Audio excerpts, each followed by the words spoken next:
Llegaste, qué bueno. No sabés la alegría que me da que estés acá y que estés a punto de escucharme. Soy Fede Gallardo y en este espacio vas a encontrar un poco de todo. Risas, reflexiones, historias, entrevistas y mucho, mucho más. Quédate, que la vamos a pasar muy bien.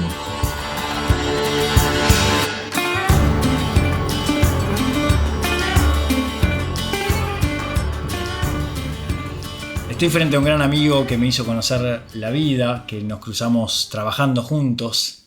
Podría decir que tuve la suerte de que un poco me ponga bajo sus alas y me fue acompañando y me fue como marcando límites, marcándome la cancha, haciéndome crecer, mostrándome el camino en algunas cosas. Por acá sí, por acá no.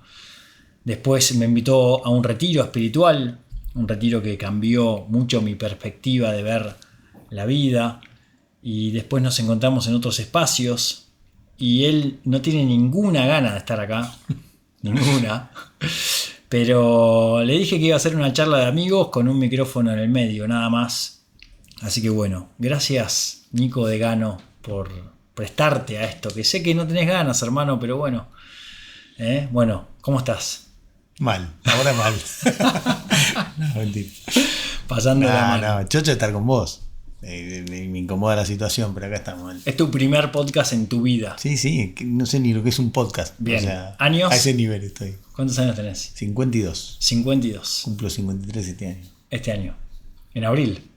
El 18 de abril. El 18 de abril. ¿Le cae la vida a la fecha? Somos mellizos separados separados por varios años. Pero los dos cumplimos el 18 de abril. Nico, querido, bueno, tenía ganas de charlar un poquito con vos porque la verdad que tu mirada de ver la vida siempre me ha aportado mucho.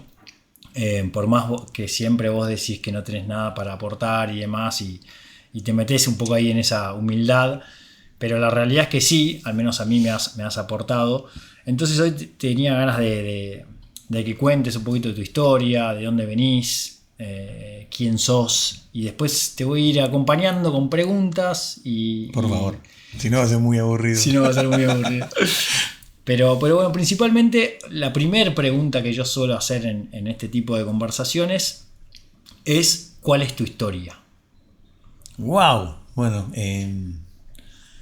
yo soy un muchacho de Adrogué, del sur de Gran Buenos Aires. Viví ahí toda mi vida, fui al colegio ahí, al colegio parroquial Estela Maris. Después ese colegio no tenía secundario, así que fui al Manuel Belgrano, de Temperley, porque muchos se lo confunden con el de Belgrano. Hice toda mi infancia, mi adolescencia ahí. Me jugué al rugby a partir de los 7 años hasta los 30 en Pucará. De los 7 a los 30. De los 7 a los 30. Para tu vida en el colegio, ¿cómo te la acordás? Era malo, era peleador. Eras peleador. Era bulineador. Mirá. En esa época no se decía bullying, pero sí, era de los malos. Pero me llevaba bien con todos, tenía muchos amigos. De hecho, mis más grandes amigos son desde primer grado. Y muy, muy feliz, muy ovalado. Jugaba mucho al rugby. ¿En qué época llega la pelota de rugby a tu vida? Tenía 7 años, un grupo de amigos del colegio Estela Maris fueron a jugar a Pucará. Fueron 1, fueron 2, fueron 3. A la cuarta me dijeron: che, vení que está bueno. Y fui, vestido de fútbol. Y justo había partido contra los Tilos. Y uno me prestó una camiseta y agarré la pelota. Yo corría rápido y entonces hice un try y dije: qué bueno que está esto. Te sacaste la camiseta. Me ovalé. Le devolví la camiseta toda embarrada a mi amigo. El día de hoy me acuerdo su cara cuando se la devolví, estaba enojadísimo. Y nunca más pude frenar. Y sacaste la camiseta del pincha. Sí. Una argentina tenía ese día. ¿Cómo era tu casa? Vivíamos en Adrogué, en una calle que se llama Enrique Pi. Una casa con un jardín muy grande, donde pasaba todas mis tardes. En mi colegio era solo a la mañana, entonces cuando volvía me iba afuera y con una pelota de rugby me ponía a patear. Mi casa tenía 2 pisos, o sea, estaba la planta baja y la planta alta. La planta baja eran 3 cuartos, cada cuarto era con rejas, porque era una zona más, digamos, por seguridad. Entonces tenían rejas, un cuarto, otro cuarto, otro cuarto. Entonces yo le apuntaba a la ventana del medio y pateaba desde el fondo de la casa hasta esa ventana, conversiones todos los días. Todas las tardes de mi vida me la pasaba ahí. Y por lo menos de cuando era chico. Era tremendo. ¿Tenés hermanos? Soy el más grande de 5. Tengo un hermano varón que es el anteúltimo, que es socio mío. Somos socios, tenemos un negocio juntos. Se llama Marcos. Y después Lucre, que vive en Londres. Agus, que vive en el centro. Y Evangelina, que es la más chica, que vive en el centro también. ¿Tus viejos? Mis viejos viven en la casa donde viví toda mi vida. Mira. Que vamos cada tanto a visitarlos en familia y muy lindo, muy lindo. ¿Qué valores sentís que ellos te dieron en esa etapa de tu vida?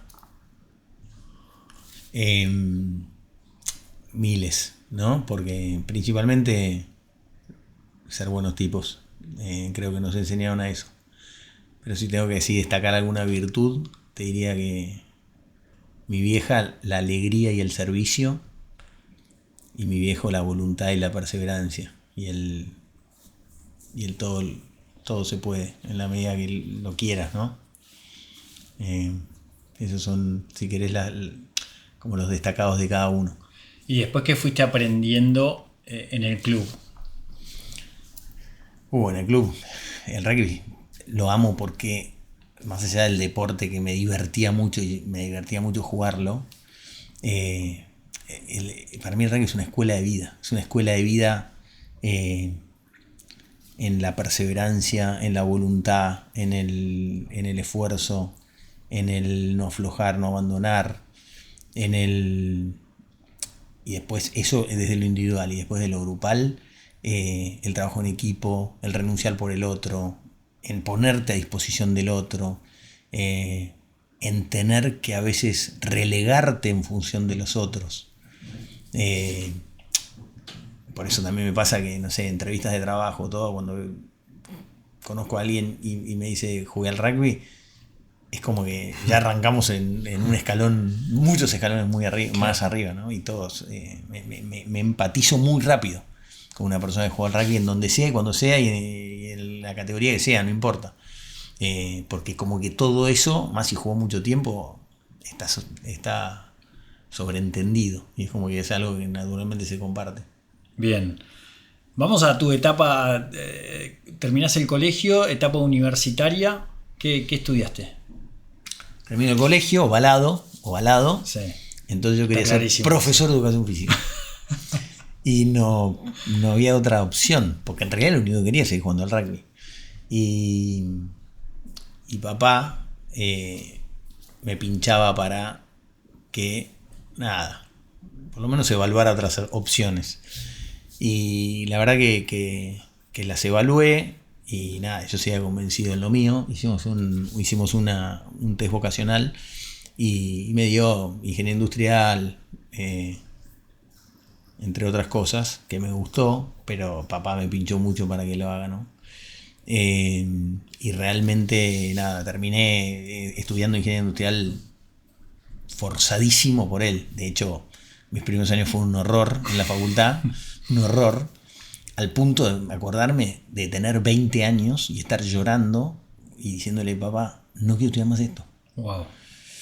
Y creo que 2 lecciones de vida me enseñó esa etapa, me las enseñó papá en realidad. La primera, que al día de hoy la uso mucho, fue que ese agosto, que yo estaba llorando, 20 años llorando, un grandulón, ¿no? Diciendo, papá, no quiero estudiar más esto, después de muchas frustraciones, y la facultad era prioridad 90 en mi vida, me dijo, si vos querés dejar la facultad, te recontrabanco y te voy a acompañar. Pero lo vamos a decidir en enero, en la playa mirando el mar. No, ahora, en plena época de exámenes, como diciendo, porque es difícil, digamos. Totalmente. Vamos a definirlo cuando estés tranquilo y puedas evaluar bien. Y así fue. Seguí estudiando, bueno, ok, me la banqué, dije, listo, total, en enero le digo que no estudio más. Vinieron algunos goles de casualidad y de golpe metí algún final en diciembre y dije, bueno, esto no está tan mal y bueno, terminé siguiendo. Pero fue una tremenda lección. Y la otra lección, que fue más al principio, si querés, fue que me hubiera encantado estudiar educación física, pero era algo que yo lo quería hacer porque me resultaba fácil. Claro. Y sin decírmelo, creo que él también, con esto de pincharme para ver otras alternativas, en el fondo lo que me estaba diciendo es que también uno es feliz cuando se siente desafiado. Y yo creo que estudiar educación física, no es que hubiera sido fácil, ni loco quiero decir eso, pero yo lo estaba eligiendo porque era fácil y no porque era una decisión consciente de algo que yo quisiera hacer y demás. ¿Por qué crees que uno es feliz cuando se siente desafiado? Porque es cuando desarrolla todos sus talentos. Cuando uno se desafía, tiene que desarrollar sus talentos. Aquellos que no tiene desarrollados los va a tener que desarrollar porque está desafiado y no le alcanza con lo que tiene. Y creo que nos pasa en todos los ámbitos de la vida. Bueno, jugando al rugby ni hablar, ahora que tengo un equipo de rugby, lo ves, o sea, los mejores entrenamientos, cuando los matamos, los hacemos correr como animales y están hechos bola, termina y te dicen, qué buen entrenamiento. Y el día que a lo mejor fue hoy entrenemos light porque quiero que el sábado no se lastime nadie, el sábado tenemos un partido difícil, el entrenamiento de hoy no estuvo bueno. Bueno, sí, creo que en todos los aspectos. Buenísimo, buenísimo. ¿Cuánto tiempo te duró la carrera? O sea, ¿a qué edad te recibiste? Es una carrera que dura 5 años y a mí me llevó un poquito más. Estás como yo. Cuando me recibí, bueno, que fue un evento tremendo, huevazo, todo porque era increíble lo que estaba ocurriendo, un milagro, me regalaron una tortuga en mi casa, ¿entendés? Ese fue el regalo familiar de la recibida. Tardé 9 años, pero bueno, gracias a eso. Yo empecé a estudiar en el año 91. En el año 91 empecé a estudiar, en 1991 empecé a estudiar ingeniería industrial. Ya te cayó el DNI. Me cayó el DNI. Sí. Ya dije mi edad. ¿Sí? Empecé a estudiar en el 91. La carrera duraba 6 años. Los primeros años fueron, digamos, bastante complicados en la facultad. Entonces me atrasé. La carrera se pasó a 5. Cambió el plan y se pasó a 5. Increíble. ¿Sí? Entonces dije, bueno, un año menos por lo menos. Pero gracias a eso, en el 4º, 5º año, me encontré con Helen. Y gracias a eso, bueno, nada, la conocí. ¿A qué edad la conociste a Helen? ¿Vos tenías? Yo la conocí en primer año de ella. 3 años más. Ella empezó 3 años después. Y la alcancé y me ganó. O sea, me alcanzó y me ganó. Claro. Me alcanzó y me ganó. No era tan difícil, ¿no? Pero... No era tan difícil. Y Helen... Ella era brillante y era la bella y la bestia. Ella era brillante y yo era una bestia. Y nada, yo la vi del primer día. Pero bueno, nada, era una chica de primer año, yo era de tercero. Burro. Pero bueno, después nos empezamos a cruzar en un par de materias. Y bueno, nada, ya al final empezamos a cursar algunas materias juntos. Y eso estuvo bueno. Y ahí nada, en el último año, en 5º año, había una materia que se llamaba proyecto de planta, que era la última, y nos quedaba, tenías que armar grupos. Y yo justo caí en el grupo de ella. Qué bueno. Así que, de casualidad, total, no hice nada para que eso ocurra. Claro. Y no moví nada. No, seguro que no. Y yo decía, ¿por qué nos tocan estos burros? Y yo estaba feliz. Había movido todo para estar ahí. Y bueno, nada. Y ahí, entre práctico y práctico, mentiras piadosas, nada, un horror. Fue todo un desastre, mi inicio. ¿Y este año cumplen? 25 años casados. 25 años de casados. Muy bueno. Impresionante. Tremendo. Ya vamos a entrar en el área matrimonial, pero quiero seguir haciendo un cierto orden cronológico para poder que no nos olvidemos de nada. Cuando te recibís laboralmente, ¿qué empiezas a hacer? O sea, hablame un poco de tu área profesional, tus primeros laburos. Yo era o sea, mi carrera universitaria fue bastante complicada porque no era una prioridad en mi vida. Al mismo tiempo jugaba al rugby y mucho, ya estaba jugando en primera, a los 18 años empecé a jugar en primera, en Pucará, y entonces, nada, era un grandulón y nada, me sentí incómodo viviendo en casa, jugando al rugby, yendo a la facultad, viviendo de arriba. Con 18 años. A los 18, a los 20, 21 ya me empezó a dar vergüenza. Entonces empecé a buscar distintos laburos, ninguno serio. Y un día un crack que en el club hacían una revista que se llama Pucará Magazine, y en esa revista te hacían el clásico ping pong, ¿no? Sí. Entonces, bueno, no, hombre, dale, ¿qué? Película favorita. ¿Cuál es? Uy, hay un montón. Gladiador, Los Intocables. Tremendas. Me dice, una pregunta era, ¿qué haces? ¿Qué estudio? ¿Qué estudias? Tercer año de ingeniería industrial. Entonces, Fer Lacoste, que hoy es un recontra amigo, leyó en la revista eso. Él es ingeniero industrial, trabajó muchos años en Accenture y había armado su propia consultora, con el espíritu de buscar a aquellas personas que no tenían la disponibilidad para trabajar en una multi tan grande e importante como es Accenture, pero que, y entonces él ofrecía ese servicio, es decir, tengo buenos profesionales, y ofrezco los mismos servicios de Accenture en chiquito, digamos, ¿no? Y entonces me llamó, me dijo, hola Nico, ¿cómo andás? Che, soy Fer Lacoste del club. Hola, yo no lo conocía. Che, me gustaría conocerte, voy a entrevistarte. Así que nada, sin buscar laburo, sin nada, de golpe me cayó eso. Buenísimo. Y bueno, empecé a laburar con él, part-time, mientras los años de estudio, y después full-time cuando me recibí. Y nada, son esas cosas, viste, que como que de alguna manera te marcan. Fue mi primer jefe, porque todos los laburitos que había tenido antes eran changas, Sí. Y nada, lo primero que aprendí de él, lo primero y lo más importante, que era, nada, un jefe absolutamente humano. La persona antes que cualquier otra cosa. Antes que cualquier otra cosa. Al punto de haberse endeudado en momentos de crisis para no dejar de pagar sueldos, para no tener que echar a nadie. Claro. La persona ante todo. Entonces, y también eso que él ofrecía, que era esta empresa que se llamaba Lacoste y Asociados, después fue cambiando de nombres, de alguna manera priorizaba a la persona, porque los profesionales que tomaba, a lo mejor eran muchas profesionales que habían tenido que renunciar a Accenture por no poder, o a grandes multi por no poder mantener el ritmo de una multi, claro, y querer poder compaginar ese rol de madre y de profesional.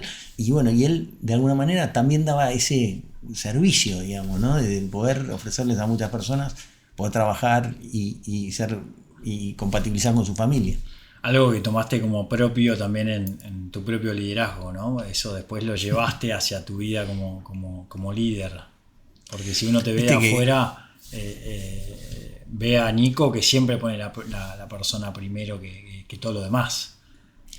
Bueno, gracias, Fede, por decirme esto. Ya me empiezo a incomodar. No, pero es que viste que hay personas que te marcan. O sea, y la verdad que en tu primer laburo, la característica más importante, por sobre todo, haya sido eso, a mí me marcó. Claro. A mí me marcó. Y decía, yo quiero esto. Yo quiero poder hacer. Me gustaría poder ser como Fer. Claro. O sea, y bueno, después uno hace lo que puede, pero tratar de poner. Y a veces es muy difícil, porque inclusive te llega a situaciones de extremas, como esa que te decía, ¿no? Sí. Pero sin embargo, él no claudicaba a ese objetivo o ese valor que él tenía como tan importante. ¿Cuándo llegaste a Eidico, que fue la empresa en donde nos conocimos? Bueno, de ahí laburando con Fer, pasé un cliente que era Consolidar, AFJP. No sé si sabes lo que es una FJP, sí, muy joven. Pero bueno, eran administradoras de fondos de jubilaciones y pensiones que existían en su momento, que lamentablemente dejaron de existir. Pero digo lamentablemente porque eran fondos gigantes que mueven las economías de los países, ¿no? Y cuando estábamos trabajando ahí como consultores, digamos, sí, y ayudándolos a mejorar y demás en distintos procesos, nada, un momento se generó una búsqueda yo estaba trabajando mucho con ellos y bueno, me invitaron a sumarme. Ahí estuve 3 años y no me gustaba, era muy intangible todo, muy intangible, todos procesos, más servicio, no estaba como, yo quería ir a algo de economía real, ¿no? Y bueno, y entonces me puse a buscar, y bueno, de vuelta al rugby. Un día estaba comprando un lote en Eidico y como inversión y preguntándole al gordo Torrado, que es amigo mío de mi camada, con el que jugamos toda la vida, del Casi. Le digo, gordo, ¿qué novedades? Contame algo, como diciendo, ¿qué están por lanzar? Para ver si puedo invertir en otra cosa. Me dice, no, bueno, estamos agrandando el equipo y estamos tomando ingenieros. Y yo digo, uy, no, en serio, yo soy ingeniero, uy, dale, genial. Bueno, entonces ahí me dice, andá a hablar con Andrés Lanuse, fullback de la primera de Newman, con la cual también había jugado muchos años y que teníamos re buena onda, porque Lana se quedaba mucho en los terceros tiempos. Y bueno, nada, Lana, estamos buscando, bueno, el currículum, pum. Y una reunión, una entrevista, Mateo me recibe. Como es él, otro líder, Mateo Salinas, absolutamente humano, la persona antes que todo, y enseguida me sentí, dije, yo quiero estar acá. Claro. Y bueno, ahí arranqué, hace 20 años. 20 años. Qué bárbaro. Vamos para tu vida deportiva, ¿no? Arrancaste en la primera, ¿qué tenías? 18 años. Sí, era enfermo, balado, mal. Le dedicaba mucho. Todos los viernes iba a patear 1 hora y media, imagínate. O sea, ¿tu puesto? Apertura. Jugaba apertura. Todos los viernes iba a patear 1 hora y media al club. No estudiaba nada. Un horror, claro. Era semiprofesional. Y bueno, nada. Jugué, venía jugando en menos 19. Pera Laborde, un amigazo. Se fue al Mundial Universitario, jugaba apertura en la primera, se rompe tibia y peroné en un Mundial Universitario, entonces apertura, que era un año más grande que yo, pasa a jugar de apertura. Yo venía jugando en menos 19, medio peleando el puesto con él, con Maxi Biagioni, y en eso Maxi al segundo o tercer partido se desgarra, y entonces como de golpe se arma el hueco. Y bueno, yo salté de menos 19 a primera, así, un partido contra Cuba, tremendo, y primer pelota del partido, unos nervios, no había podido dormir nada, pero estaba en llamas.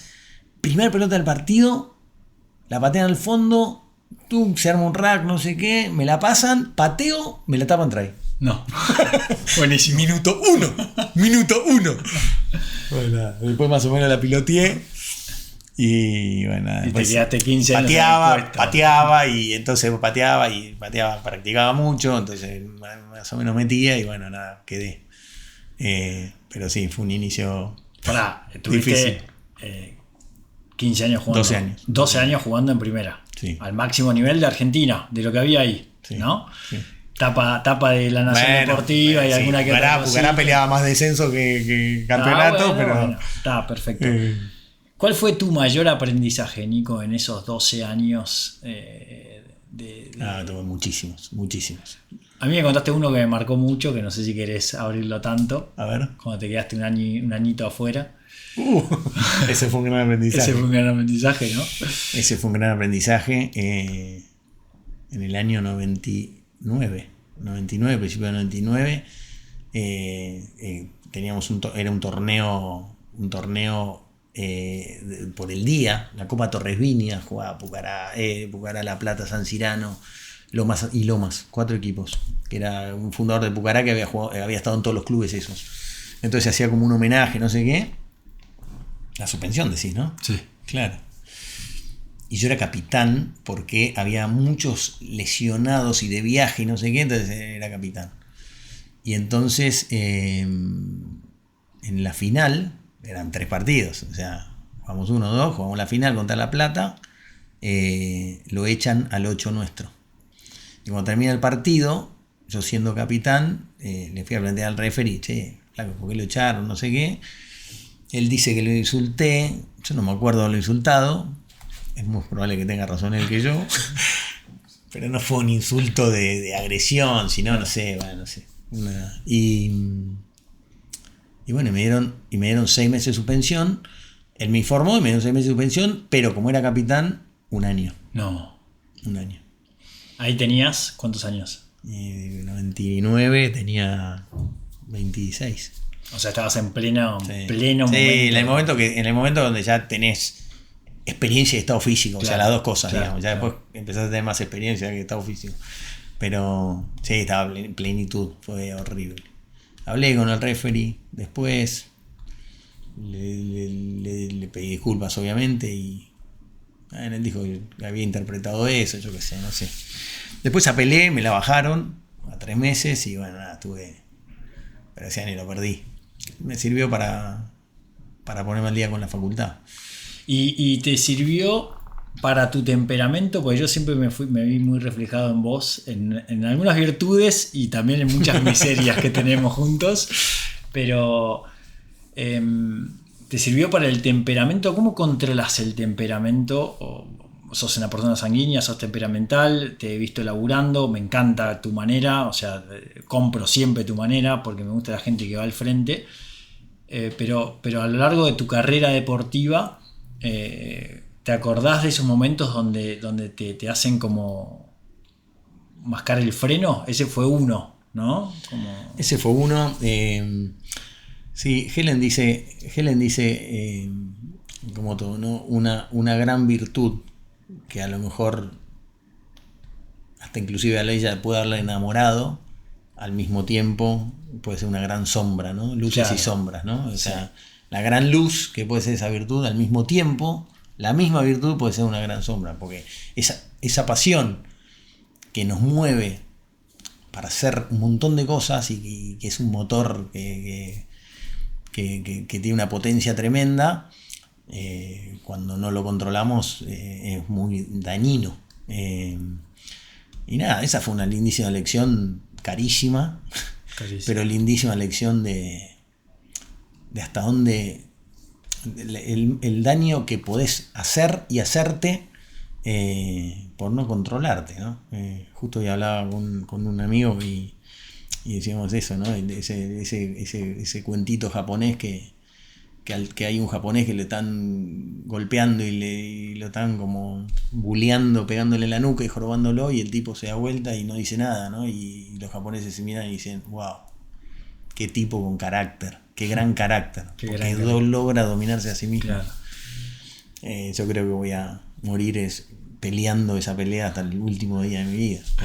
Hay una frase que una vez me dijiste, ¿no? Que es preferible trabajar para dominar, ¿no? Dominar tu carácter que no tenerlo. Eso me lo dijo Hans Seitún, uno de los socios de IDICO, un sabio, que habíamos tenido una reunión áspera, como la que te gustan, y yo había perdido un poquito los estribos y me sentía pésimo por eso. Y entonces, nada, lo que tenemos este carácter pasional, y cuando no lo dominamos, que muchas veces, nada, terminamos pidiendo perdón a todo el mundo, porque es lo que corresponde, porque lastimamos, o sea, lastimamos con la forma, con los modos.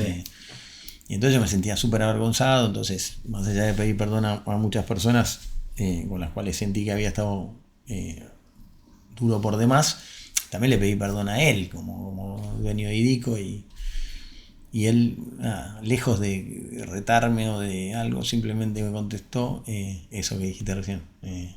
Es mejor, es más fácil tener un carácter fuerte y tener que dominarlo que no tenerlo.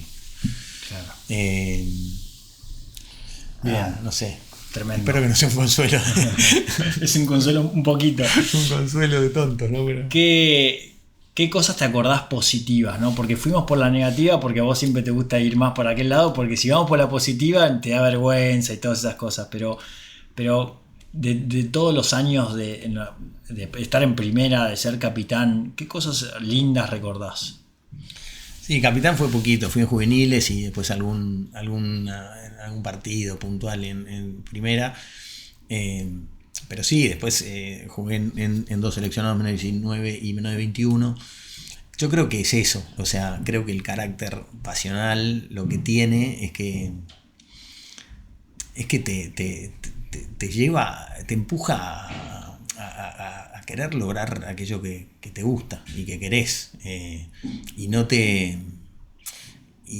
intimidás, o sea, querés ir a buscarlo y querés ir y sentís que podés, no sé si sentís que podés, pero tenés como un fuego interior que te moviliza para tratar de lograrlo y de alcanzarlo. A lo mejor no lo logres, pero vas a hacer todo para tratar de llegar y de buscarlo y de lograrlo. Y creo que eso es lo lindo de ese carácter, digamos, ¿no? Te lleva desde lo profesional a tratar de buscar tu mejor desempeño y logros lo más grandes que puedas, desde lo deportivo, tratar de alcanzar tu máxima expresión, desde cuando te gusta una chica, por más que sea la mejor de la facultad y vos seas el más burro, decir yo voy a hacer lo posible, porque a mí me encantaría estar con esa chica, o sea, bueno, nada, eso creo que es lo lindo, digamos, ese fuego interior. A medida que pasó el tiempo, yo siempre te vi como un referente.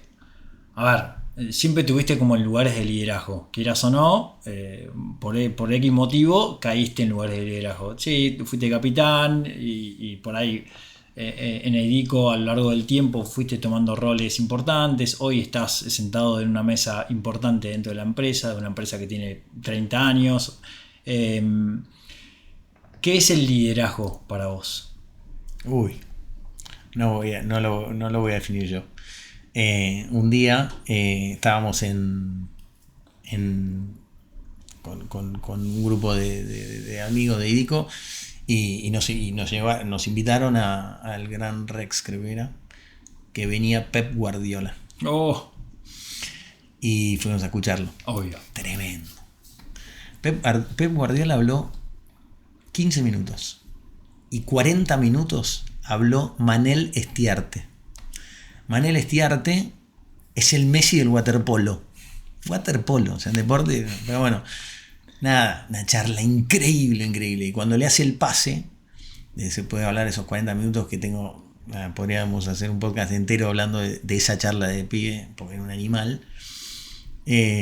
Cuando hace el pase, bueno, le empieza a contar, porque él terminó siendo el director deportivo del Barcelona, Manel Estiarte. Perfecto. Entonces tenía un vínculo del Barcelona, mejor de la historia, ¿no? Sí, el mejor equipo de la historia. Exacto, de fútbol. De ese, y Pepe estaba en ese momento dirigiendo todavía al Barcelona. Y entonces le pregunta, Manel, hablando un poco del liderazgo, le dice, ¿qué es un líder? ¿O qué es un gran líder? ¿O qué es ser un líder? Y entonces se pusieron a charlar medio como role-playing ahí, adelante de todos, diciendo que es un gran líder, y bueno, empiezan un debate, que esto, y otro, y termina la conclusión diciendo, al fin y al cabo, un líder, un gran líder, es aquel que hace mejor al que tiene al lado.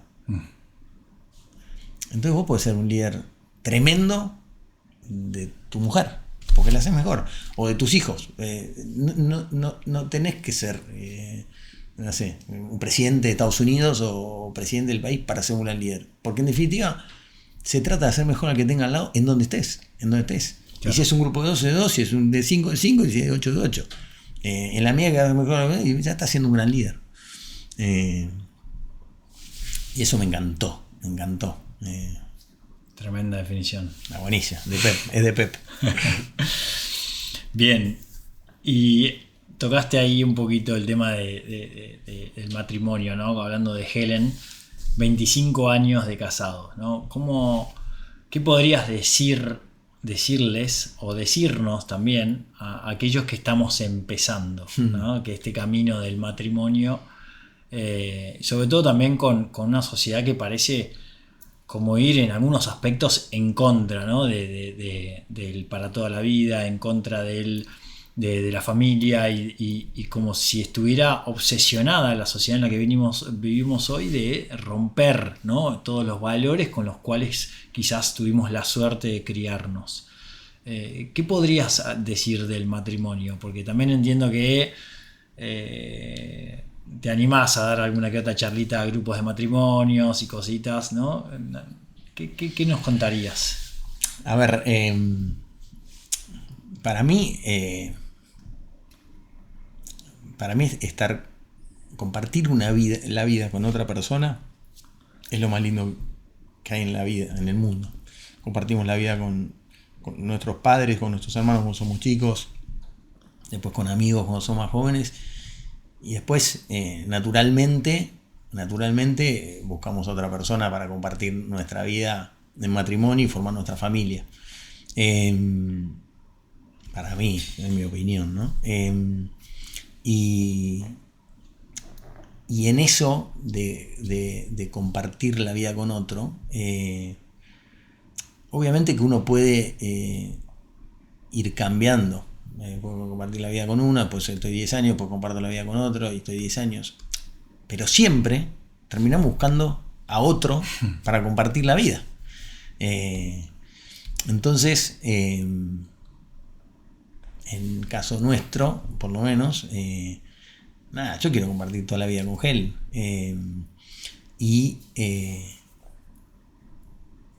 Obviamente que va a haber cosas que voy a hacer, muchas, que no le van a gustar, y va a haber muchas que probablemente, o algunas que a mí no me gusten, pero en definitiva nos terminamos eligiendo todos los días, porque es de vuelta, es como que mirar el final de la película, ¿no? Es decir, si yo al final quiero compartir toda la vida con alguien, ¿qué puede haber tan malo que me impida seguir compartiéndola con ella? Entonces, elegimos todos los días. Esa frase de elegimos todos los días suena muy cursi o suena muy tipo eslogan, pero no es como que todas las mañanas me levanto y digo, lo voy a elegir a Helen, sino que es como un modo de vida. O sea, como es, no sé, como hacer las cosas que te gustan, como el que le gusta salir a correr. Es decir, yo elijo salir, pero no es todos los días, digo, uy, hoy tengo que ir a correr, hoy voy a ir a correr porque elijo ir a correr. No, o sea, quiero ir a correr porque me resulta natural y me gusta y me divierte. Bueno, lo mismo con el trabajo, el que le gusta trabajar y le gusta el trabajo que está haciendo, decir, uy, hoy voy a ir a trabajar, no es que, uy, elijo todos los días, voy a ponerle garra, no es forzado, sino que termina transformándose en un hábito naturalmente vivido de elegir al otro todos los días, hasta el punto que uno no lo plantea, simplemente lo vive y lo disfruta. Yo creo que pasa por ahí. Habría que preguntarle a Helen qué piensa. Trabajo con muchos hombres de entre 35, 40, 45, 50 años, y con muchos de ellos también me pasa de que están atravesando crisis fuertes. ¿Cómo se sale de una crisis matrimonial?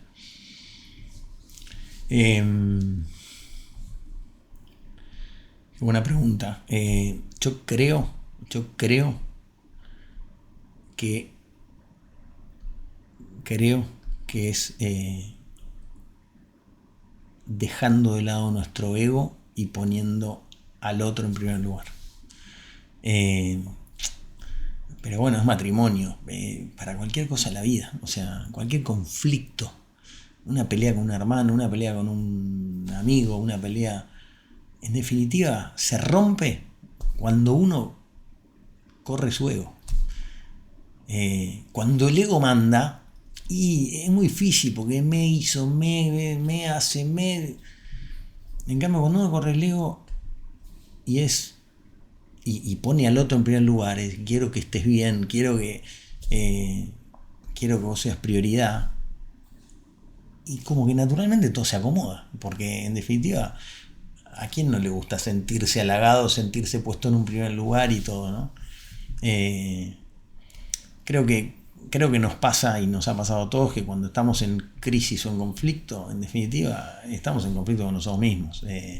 Es que nuestro ego está ganando, es que no podemos dar el brazo a torcer, es que no somos lo suficientemente fuertes para renunciar a algo que nos tira mucho, y entonces obviamente relegamos al otro o relegamos... me parece que pasa por ahí. Pero bueno, me parece, no sé, en mi opinión. Buenísimo.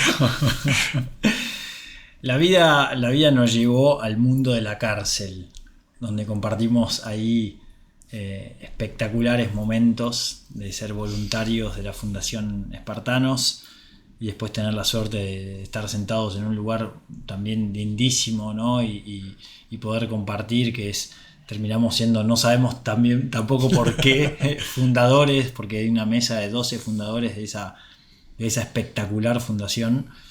¿Qué te dio la cárcel, Nico? Tremendo. La cárcel me dio... me sacó... Me amplió la mirada. Me amplió la mirada. Sí, creo que me amplió la mirada. Me parece que eso. Y me ayudó a identificar que nada, realmente que somos todos hijos de Dios, realmente de que todos somos únicos para Dios, realmente juzgar menos, dificilísimo para alguien que haya sufrido una situación de violencia o de robo, y ni hablar si alguien perdió a un familiar en una situación de robo y todo.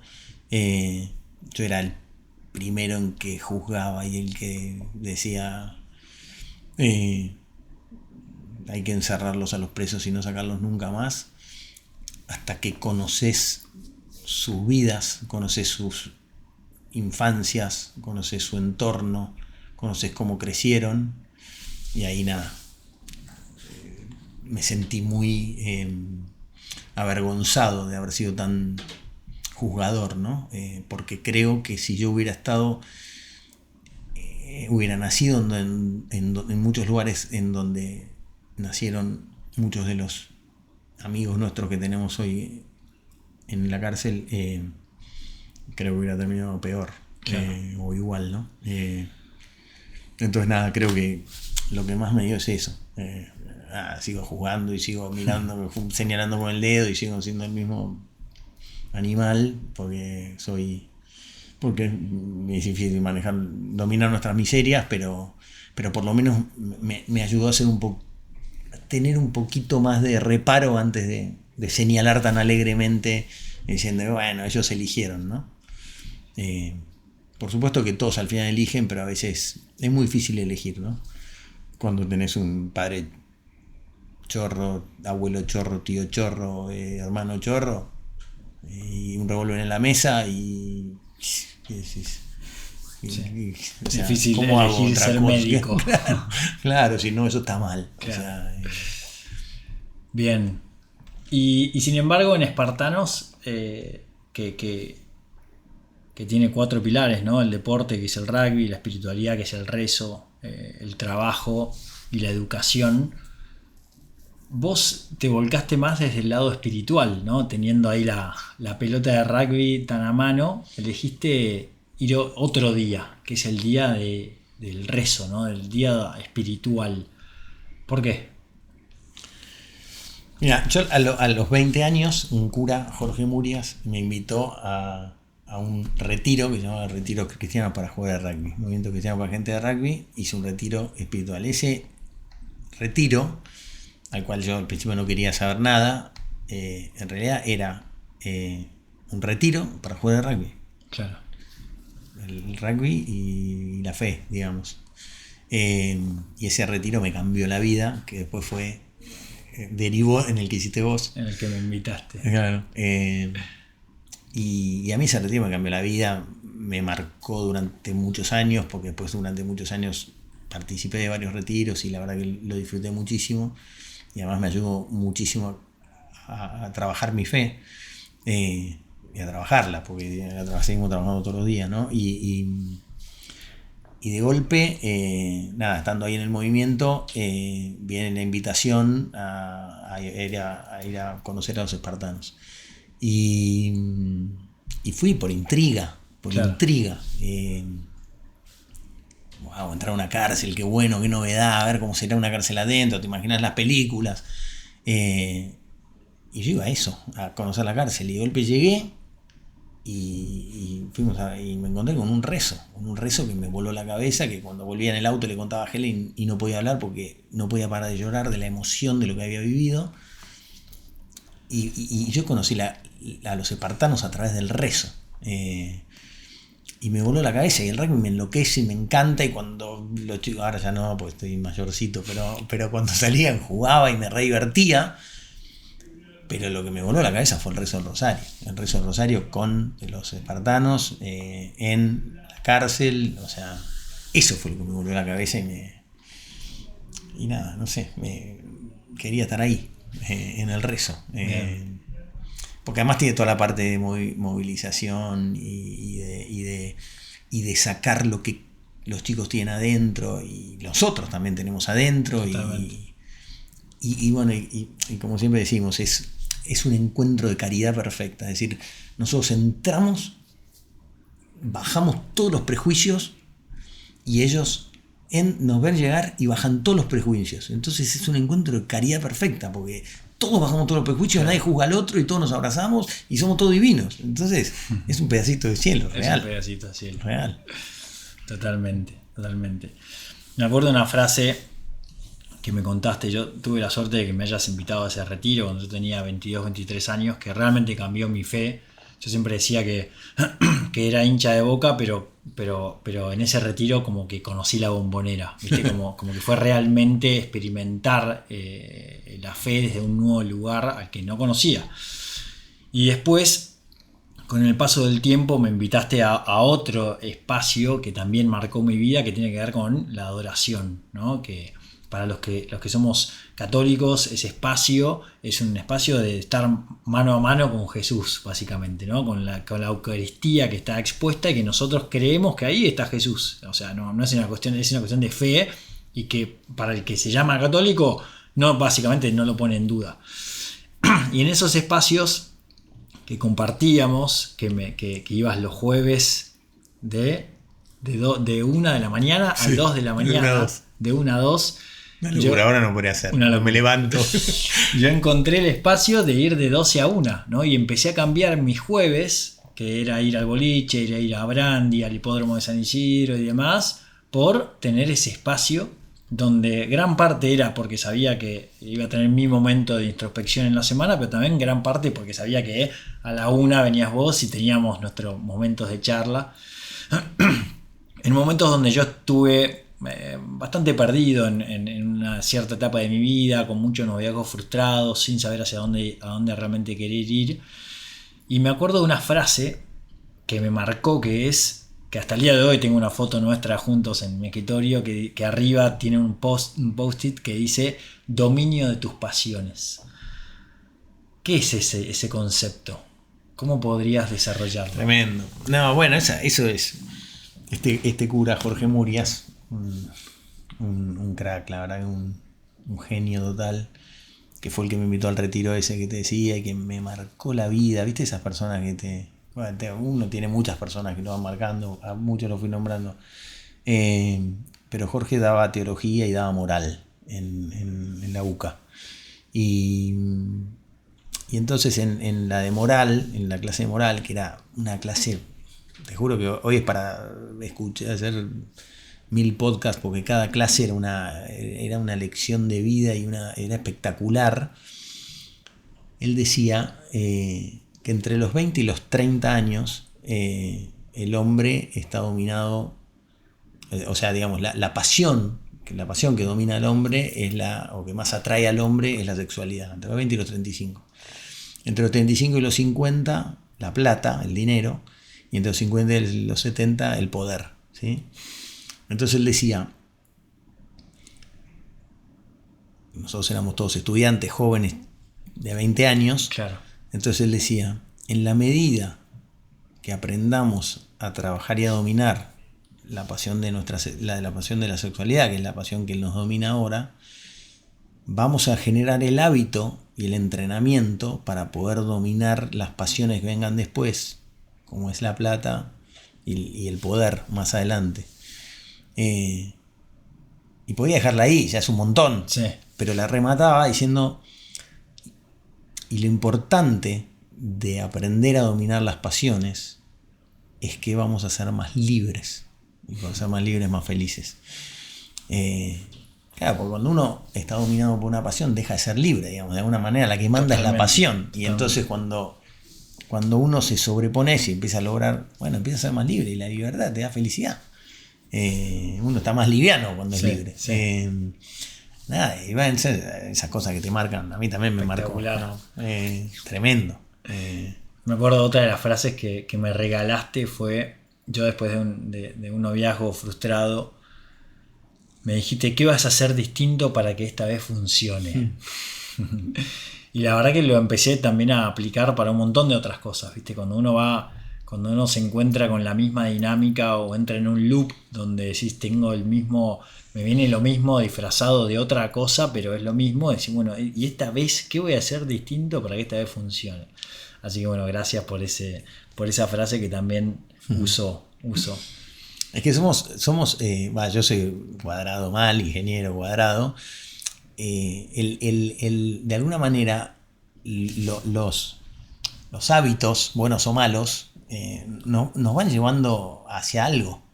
En la medida que no transformemos eso que estamos haciendo, es lo más probable que sigamos teniendo el mismo resultado. Un chico que trabajaba conmigo, Marcos Benetti, siempre decía, che, si vos respetás el proceso, puede salir mal. Pero lo más probable es que termine saliendo bien, porque estás haciendo un proceso. En la medida que hagas sin proceso, y bueno, lo más probable es que si un proceso siempre te llevó a algo, un proceso malo, de cualquier cosa en nuestra vida, en todas las cosas que hacemos, que no nos está dando resultado, y bueno, lo que tengo que cambiar es el proceso. Sí. Y una vez que transformamos el proceso, ese proceso lo vamos a ir perfeccionando hasta que en un momento se va a transformar en algo bueno. Y si ese proceso lo mantenemos reiteradamente, y bueno, probablemente cada vez hagamos las cosas mejores, porque estamos transformando en una virtud, digamos ya. Sí. Buenísimo. ¿Qué onda tu nueva etapa vinculada con el rugby de entrenador? ¿No? Esa muy que loco, estás muy loco. Experimentando ahora. Muy loco. No, lo que me apasionó de los Molinos es que obviamente mi corazón es de Pucará y es muy difícil. En rugby no cambias de amor por tu club. Lo que pasa es que, bueno, ahora vivo en Tigre, Pucará queda en Bursaco, o sea, era inviable físicamente, no podía estar. Entonces, bueno, mis hijos empezaron a jugar en los Molinos porque era su colegio y demás. Pero lo que me apasionó fue que yo toda mi vida crecí inspirado como jugador de rugby, ¿no? En los fundadores de Pucará, que hicieron proezas y que marcaron una historia y que construyeron un club. Y cuando Pucará cumplió 50 años, yo era jugador y jugamos un partido y fue tremendo. Y cuando Pucará cumplió 60 años, lo mismo. Y viví todas esas etapas y fueron muy lindas. Y siempre retrotrayéndonos a aquellos pioneros que empezaron con el club. Y Los Molinos es eso, es un club que no llega a los 10 años. Y bueno, nada, estaba ahí entrando mis hijos, yo qué sé, de golpe me invitaron a entrenar y me ilusionó mucho eso. Además de que me encontré con un grupo humano tremendo, con personas increíbles, con los cuales compartimos muchos valores y nada, eso te emociona más, digamos, y te entusiasma mucho más y te da más ganas de estar. ¿Y qué es lo que más disfrutás de ese rol? De estar liderando un equipo. Yo creo que lo más lindo de todo es poder influir bien en los demás, digamos, ¿no? Poder intentar dejar alguna huella en otro. Yo lo viví como jugador, tengo 7 millones de huellas de un montón de entrenadores y de personas con las cuales compartí cancha, compañeros y amigos y nada, y de alguna manera como una forma de agradecimiento a esos entrenadores es poder ver si podés lograr algo así en nosotros, digamos, porque creo que eso es lo más lindo, o sea, que el día de mañana alguno diga, no, pues yo tuve un entrenador que, bueno, es eso, en definitiva, es lo que nos llevamos, ¿no? Tal cual. Es lo único que importa al final del día. ¿Cómo te gustaría que te recuerden? No sé, como un buen tipo. Como una buena persona. En definitiva. De eso se trata, es lo único que importa, ¿no? Todo lo demás. Exactamente. Bueno, Nico querido, has nombrado a muchas personas de las cuales han marcado tu vida, vos has marcado la mía. Son montones. Y lo digo con mucho cariño y siempre te traigo en alguna conversación porque hiciste crecer mi fe, me hiciste acercarme al maestro de una manera diferente, me inculcaste valores que me sirvieron para el laburo, para la vida, para mi matrimonio, me regalaste un pesebre para nuestro casamiento y con Macu cada vez que ya van 2 navidades donde nos acordamos de vos y de Helen y ojalá que nos acordemos durante todas las navidades de nuestra vida de ese regalo. Así que bueno, gracias, porque también para mí sos un referente de familia. ¿Tenés cuántos hijos? 6. 6 hijos, del cual eso no hablamos mucho, pero bueno, la realidad que agradecerte. Lamento decirte que creías que esto iba a durar como mucho 15 minutos, ya vamos 55 charlando. No, la pasé bárbaro, me encantó, Sí, me encantó. Mi primer podcast. Tu primer podcast, man. Nada, y me encantó que o sea, yo quería esta charla. Me metiste el micrófono en el medio, pero nada, me gusta hablar con vos, la pasamos bien. Y hemos tenido charlas lindísimas. En lugares espectaculares. Espectaculares. Y Roma. Charlas espectaculares. Así que nada, disfruto mucho esto. La grabaste, pero nada, podría haber sido perfectamente sin micrófono. Podría haber sido una de nuestras charlas habituales, exacto, es verdad. Bueno, gracias amigo, de corazón. Vos, te quiero mucho. A vos. Gracias. Gracias, te quedaste hasta el final. Si te gustó este podcast y querés compartirlo, buenísimo. Vas a encontrar más material como este en mis redes sociales y en mi página web, gallardoff.com. Chau, nos vemos hasta el próximo encuentro.